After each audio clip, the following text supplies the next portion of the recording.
병상에서 예배하는 우리 성도님들 모두에게 이 시간 하나님의 은혜와 축복이 가득한 시간 되시기를 주님의 이름으로 축원합니다. 우리 옆 사람 서로 인사하겠습니다. 예수님께서 부활하셨습니다.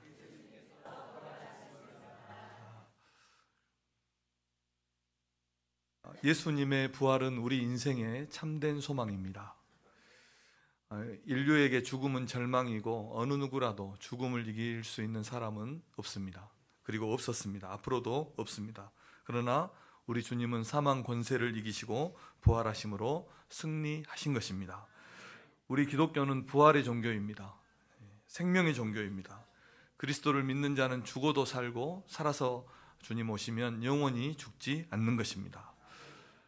그런데 오늘 이제 설교를 시작하면서 하나의 질문을 던지겠습니다. 사람이 죽었다가 다시 살아나는 것이 가능할까? 이것이 가능한 일일까? 100번 양보해서 우리가 교회를 다니고 마음의 평안을 얻고 또 병을 고침받고 일어나지 못하는 사람이 일어나고 귀신을 쫓아내고 복을 받고 또 뭐가 있을까요? 교회에서 믿을 수 없는 일들이 참 많이 일어난다 이렇게 말을 합니다. 다 이런 것을 인정할 수 있습니다. 그런데 부활한다는 것, 죽은 자가 다시 살아난다는 것, 그것도 죽고 썩어서 사라져 버렸는데 그들이 다시 살아나서 영원히 산다는 것입니다. 이것은 도저히 내가 믿을 수 없을 것 같아요. 이해해 줄 수 없을 것 같아요. 그리고 교회 다니는 사람에게 한번 물어보고 싶어요. 정말로 그것을 믿어서 이 자리에 앉아 있습니까? 영원히 죽지 않는 다시 살아나는 것을 믿어서 이 자리에 앉아서 교회를 다니고 예수를 믿는다고 말하고 있습니까? 이렇게 한번 물어보고 싶어요. 오늘 우리가 읽은 본문에만 해도 예수님의 제자들도 여러 번 그 예수님이 부활하셨다는 소식을 전했는데 믿지 못했어요. 믿지 않았어요. 당연한 것 아니겠습니까? 제 정신이 박힌 사람이라면, 분명한 이성을 가지고 있는 사람이라면 어떻게 부활을 믿을 수 있겠어요? 다시 산다는 것을. 미치지 않고서야 그럴 수 없다는 겁니다. 정말 목사님이 부활주의를 되면 제가 다음 주까지 부활의 소망에 대해서 설교할 예정인데, 목사님이 부활 설교를 하는데 목사님은 정말 믿으라고 이 설교를 하고 있습니까? 당신은 정말 믿어서 부활을 말하고 있는 것입니까? 우리가 이렇게 생각해 볼 수 있겠습니다. 그런데 제가 이제 실제로 자료를 찾아보니까 교회를 다니는 사람들은 참 이상해요. 교회를 다니는 사람들도 한 반 정도는 진짜 믿고 다니고 46% 정도는 명목상 교인이래요. 명목상 교인. 자료를 찾아보니까 진짜로 믿어서 교회를 다니는 사람의 99%는 예수님의 십자가, 그것이 우리를 위한 죽음이고 예수님의 부활을 99% 믿는데요. 한 사람은 어떤 사람인지 잘 모르겠어요. 그리고 명목상 교회 예배만 참석하고 명목상 성도가 있어요. 당신은 정말 기독교인입니까? 물었는데 그 말에 확실하게 대답을 못하는 이런 명목상 그리스도인들도 84%가 예수님의 죽으심과 부활하신 것을 믿었다는 거예요. 이게 단체로 체면이라도 걸렸을까요? 세뇌당했을까요? 아니면 정말 무슨 비밀이 있을까요? 부활을 믿는다는 것이 정말 가능한 일이고 부활이 정말 가능한 일인가? 우리가 이런 질문을 가지고 오늘 말씀을 설교를 들었으면 좋겠습니다. 기독교의 복음의 핵심은 예수님께서 우리 죄를 위해서 죽으시고 사흘 만에 부활하셨다는 것입니다. 이것을 믿으면 구원을 얻고 마지막 날에 영원한 천국에 들어간다는 것입니다. 오늘은 이 두 가지 복음의 핵심 중에서 부활에 대해서 설교를 합니다. 첫 번째로 우리가 생각해 볼 것은 예수님께서 부활하셨다는 것입니다. 그리고 그렇게 우리는 전파를 받았고 또 전도를 하는 것입니다. 기독교는 정말로 단순합니다. 어려운 수학 문제를 풀듯이 풀어야 되는 것이 아닙니다. 철학처럼 깊은 사색을 통해서 심오한 진리를 깨달아야 한다거나 어떤 종교처럼 거행을 해서 진리에 도달하는 것도 아닙니다. 기독교의 가장 핵심은 십자가와 부활이고 그 십자가와 부활을 보고 경험한 사람들이 전해준 그대로 그것을 믿어서 기독교가 된 것입니다. 정말로 단순합니다. 이것이 기독교의 모든 것입니다. 무엇을 거기에서 더 찾으려거나 더 얻으려고 해도 아무것도 더 얻을 것이 없습니다. 이 십자가와 부활에 대한 믿음이 기독교의 시작이고 과정이고 결론입니다. 전부라는 것입니다. 십자가와 부활이 기독교의 전부라는 겁니다. 무엇을 더할 것도 없고 덜할 것, 뺄 것도 없는 것입니다. 이것이면 만족합니다. 오늘 우리가 말씀을 읽었는데 이 읽은 말씀을 한번 간단하게 정리해 보면 이렇습니다. 부활하신 예수님을 맨 처음 만난 사람이 막달라 마리아입니다. 그때는 마리아라는 이름이 참 흔했어요. 우리나라 순자, 말자, 정자 같이 이런 흔한 이름이 마리아였어요. 지금은 참 고귀한 이름 같이 들리지만 아주 흔한 이름이에요. 그런데 이 마리아에게 예수님께서 맨 처음 부활하신 몸을 보이시고 그 마리아가 예수님의 제자들에게, 그때 가룟 유다가 빠지고 11제자가 있었겠죠. 11제자에게 가서 내가 부활하신 예수님을 만났다 이렇게 전해주니까 그들이 믿지 않은 겁니다. 누가복음 24장 11절에서는 이렇게 말씀을 했어요. 우리 함께 읽어보겠습니다. 시작. 사도들은 그들의 말이 허탄한 듯이 들려 믿지 아니하나. 아멘. 부질없는 소리, 허탄한 소리, 헛된 말처럼 들렸다는 겁니다. 그러니까 제자들이 이렇게 생각한 거예요. 막달라 마리아가 맨 처음에 예수님의 부활의 소식을 전하니까 너무 예수님을 사모해서 사랑해서 헛것을 보았겠거니 이렇게 생각을 한 겁니다. 예나 지금이나 남자들이라는 여자들의 말을 이 귓등으로도 들으려고 하지 않아요. 그 당시는 더했습니다. 여자들은 법정에서 증인으로 설 수도 없었어요. 세워주지도 않았어요. 그러니까 마리아가 예수님이 부활하셨다는 것을 자기가 직접 보았다고 말했지만 믿지 않았어요.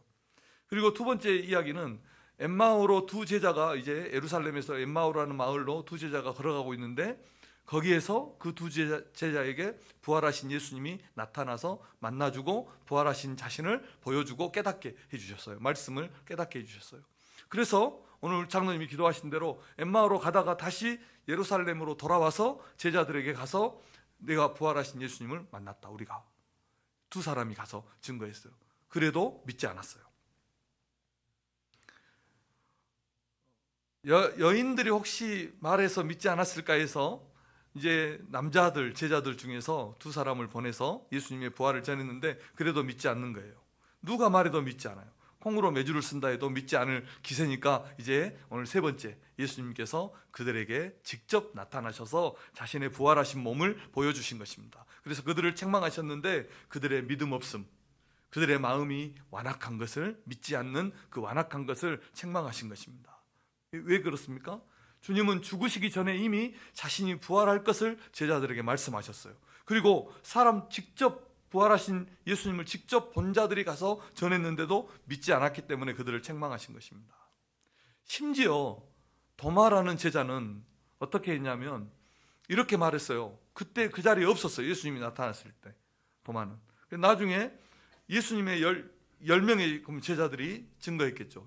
10명의 제자들이 도마에게 우리가 부활하신 주님을 만났다. 우리 가운데 오셨다. 이렇게 말하니까 도마가 어떻게 말했냐면 내 손에 장을 치기 전에 그렇게 말했을까요?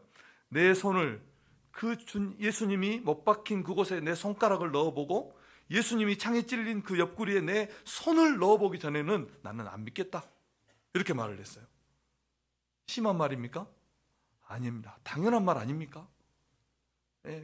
그 의심 많고 혹은 어떻게 보면 아주 이성적인 그 도마에게 당연한 말입니다.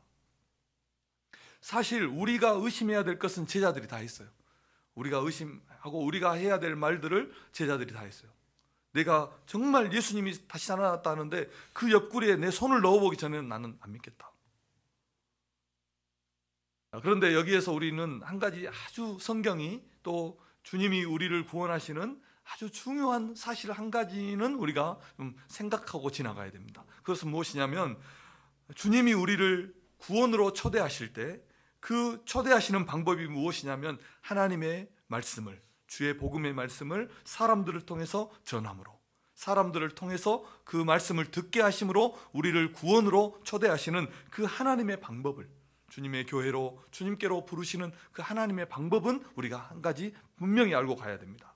복음의 말씀, 이 부활의 말씀을 전하게 하시고 그것을 듣게 하시고 믿어서 구원을 받게 하시는 것입니다.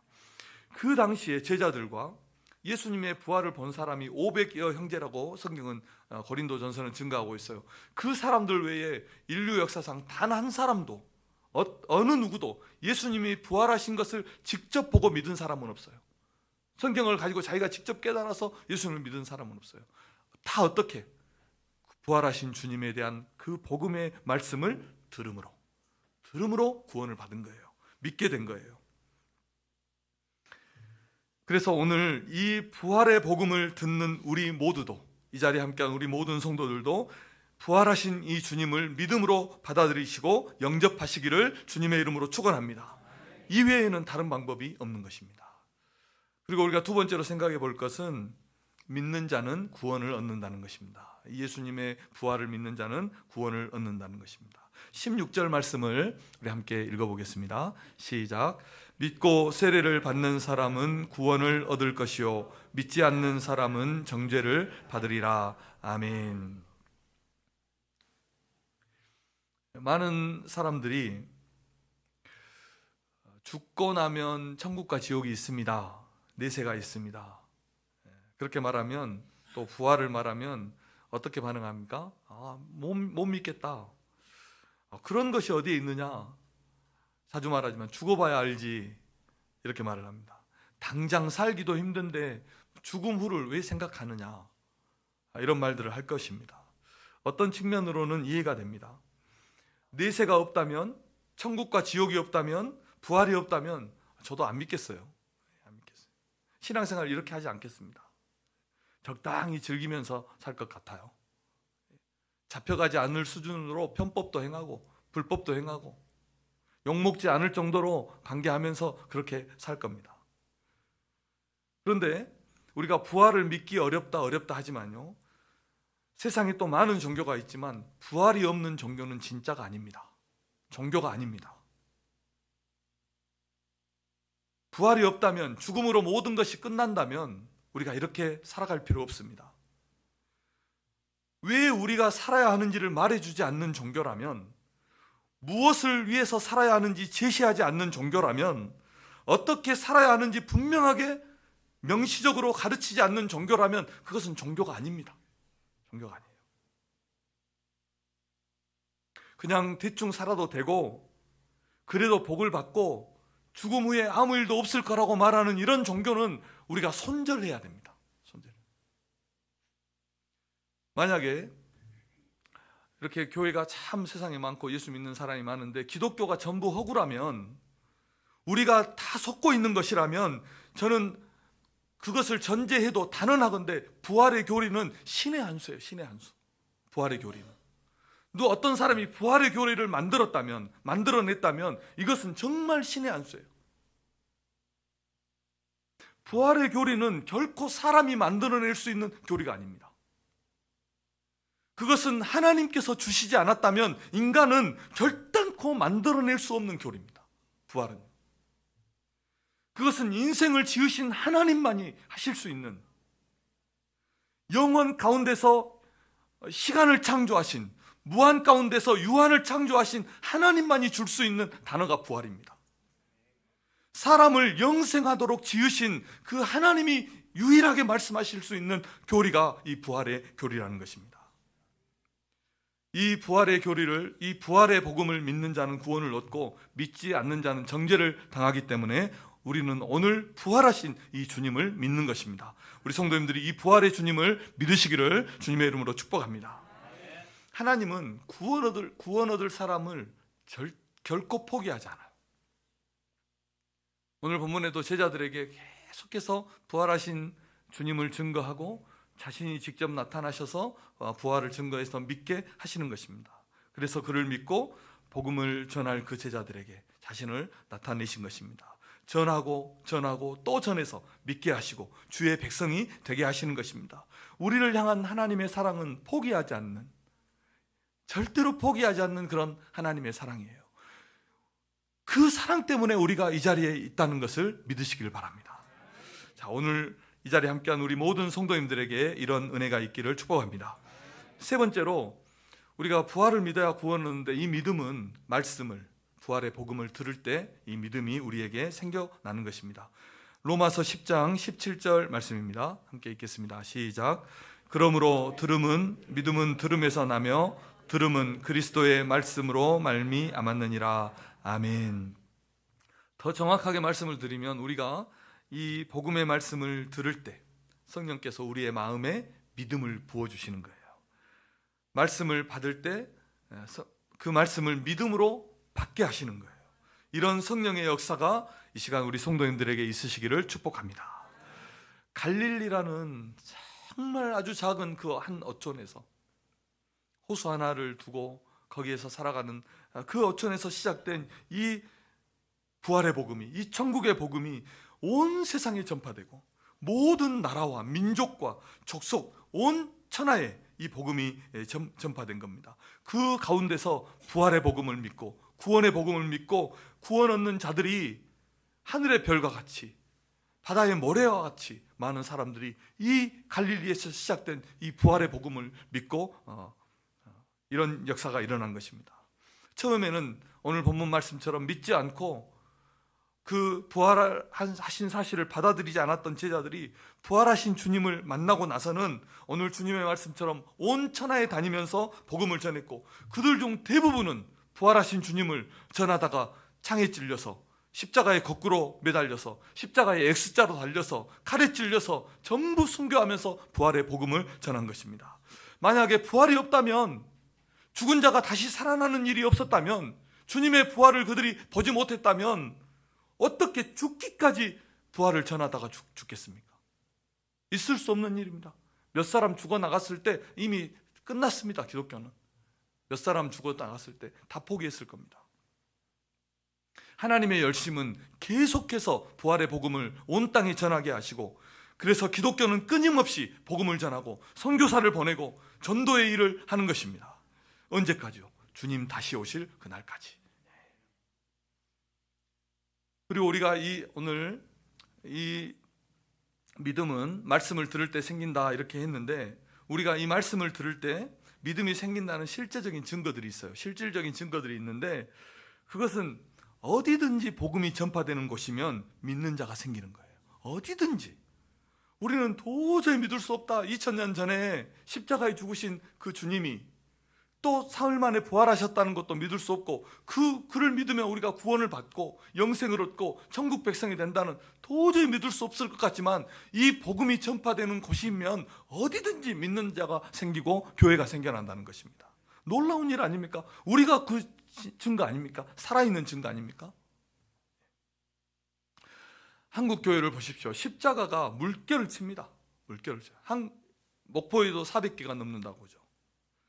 저는 기도할 때마다 이렇게 하나님 앞에 기도해요. 맨 처음에 세상 끝에 있었던 나를, 아무도 누구도 알아주지 않을 나를 하나님이 불러서 구원해 주신 것 감사하면서는 기도할 때마다 그렇게 기도합니다. 저는 고향이 완도 노하라는 섬입니다. 그래서 제가 이렇게 보여도 읍내 출신입니다. 읍내 출신. 그런데 그 섬에 가도요, 몇 가구 안 사는 그 작은 마을에도 교회가 다 있어요. 교회가 있다는 것은 무슨 말입니까? 거기에 믿는 자가 있다는 거예요. 복음이 전해지고 그곳에 믿는 자가 생겨났다는 거예요. 놀라운 일 아닙니까? 제가 자주 드리는 말씀입니다. 우리가 이렇게 참 좋은 얼굴을 하고 세상을 살아가지만 세상 그렇게 호락호락하게 살아갑니까? 결코 그렇게 살지 않습니다. 결코 그렇게 살지 않아요. 우리가 교회 다니니까 다 착각이지. 오노입니다. 오노. 예. 천만, 그러다 큰 코 다칩니다. 교회 다니는 사람 착할 걸로 알면 큰 코 다칩니다. 예. 제가 아는 한 집사님이 계셔요. 부교육자 생활할 때. 이 집사님이 이제 교회 좀 성화가, 우리말로 하면, 교회 말로 하면 성화가 덜 되었다. 옛날 성질이 남아있다.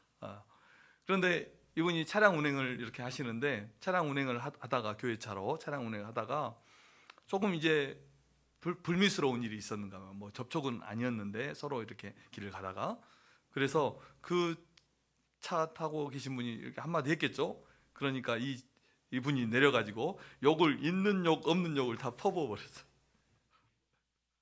그분이, 그 상대방이 교회 이름을 봐두었다가 하도 억울해가지고, 제가 사무실에 그때 부교육자로 사무실에 있는데 전화가 왔더라고요. 전화가 와서 저에게, 괜히 제가 전화 받아가지고 저에게, 세상에 교회 다니는 사람이 그럴 수 있냐고, 자기가 한 것은 생각도 안 하고. 그래서 제가 막 사과하면서 그분이 아직 성화가 덜 돼서 그런다고 좀 이해해 주라고 이렇게 제가 사과를 드린 일이 있습니다. 자, 우리가 교회 다니지만 그렇게 호락호락 삽니까? 그렇지 않습니다. 대충 살지 않습니다. 대충 넘어가지 않습니다. 똑똑합니다. 계산에 박습니다. 그런데 신기한 일이 있어요. 어떻게 부활을 믿을 수 있냐면, 그런 사람들이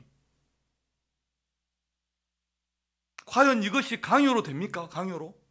억지로 됩니까? 안 되는 겁니다. 인정이 많아서 그래, 목사님이 저렇게 열정으로 설교하시니까 내가 믿어줄게, 이렇게 믿어주면 하루 이틀이죠. 안 됩니다. 30년 40년 인생을 바쳐서 주님 섬기고 그 부활의 믿음으로 살아갈 수 있습니까? 그냥 되는 것이 아닙니다. 말씀을 들을 때, 복음을 들을 때 성령께서 우리에게 믿음을 주셔서 우리가 그 믿음 안에 살고 있는 것입니다. 거부할 수 없는 그 은혜, 거부할 수 없는 그 믿음을 우리에게 주셨기 때문인 것입니다. 자, 오늘 우리 모든 성도님들에게 이 거부할 수 없는 하나님의 은혜가 주어지기를, 내리기를 주님의 이름으로 축복합니다. 자, 말씀의 결론입니다. 우리는 부활하신 예수님을 믿어야 합니다. 이런 여러 가지 증거들 때문에요. 마태복음 27장 61절에 이런 말씀이 있습니다. 마태복음 27장 61절을 함께 읽겠습니다. 시작. 거기 막달라 마리아와 다른 마리아가 무덤을 향하여 앉았더라. 아멘. 이 여인들은 예수님이 무덤에 묻힐 때 그 무덤을 향해서 앉아 있었어요. 얼마나 슬퍼했죠. 슬퍼했습니다. 안타까워했습니다. 그 무덤을 보고 슬퍼했습니다. 주님이 그렇게 사랑하고 따르고 헌신하고 충성했던 그 주님이 죽으셨기 때문입니다. 만약에 우리 주님이 부활하지 않았다면 기독교인들은 지금도 그 무덤을 찾아가서 그 무덤을 향해서 앉아서 울고 슬퍼할 것입니다. 무덤을 만지면서 그 무덤에서 무슨 힘이 나올 것처럼 기도하고 무엇을 바랄 것입니다. 그런데 주님의 무덤은 빈 무덤이 되었습니다. 아무도, 누구도 그곳을 바라보지 않습니다. 성지순례를 가도 그렇게 큰 의미를 부여하지 않습니다. 예수님의 무덤이에요. 왜냐하면 그곳에 주님이 계시지 않기 때문입니다. 주님은 다시 살아나셔서 하나님 보좌 우편에 우리 가운데 살아계신 줄로 믿습니다. 이방 나라와 이방 종교들을 가보십시오. 그들이 믿는 신들의 무덤을 얼마나 크게 만들고 웅장하고 거창하게 만들어 놓습니까? 사람은 한 줌의 먼지밖에 되지 않는데 그들의 무덤은 산을 이루고 피라미드를 이룹니다. 그들의 신상에 금으로 입히고 크게 세우고 무섭게 만들어 놓고 때로는 인자하게 만들어 놓고 그 앞에 절하게 만드는 겁니다. 그런데 그들의 결정적인 오류는 무엇입니까? 그 이방 신들의 오류는 무엇입니까? 그들이 만들어낸 듯 그대로, 세워놓은 그대로 있는 겁니다. 천년이고 만년이고, 눕혀놓으면 눕혀놓은 그대로, 엎어지면 엎어진 그대로 있는 것입니다. 그런데 기독교를 보십시오. 주님을 보십시오. 우리 하나님을 예배하는 이 현장을 보십시오. 아무것도 없습니다. 아무것도 없어요.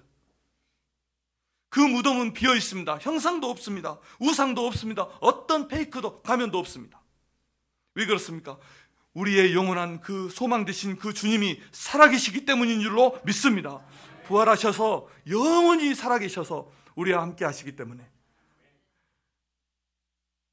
여러분, 간도 크십니다. 옆 사람이 한번 말해요. 간도 크십니다.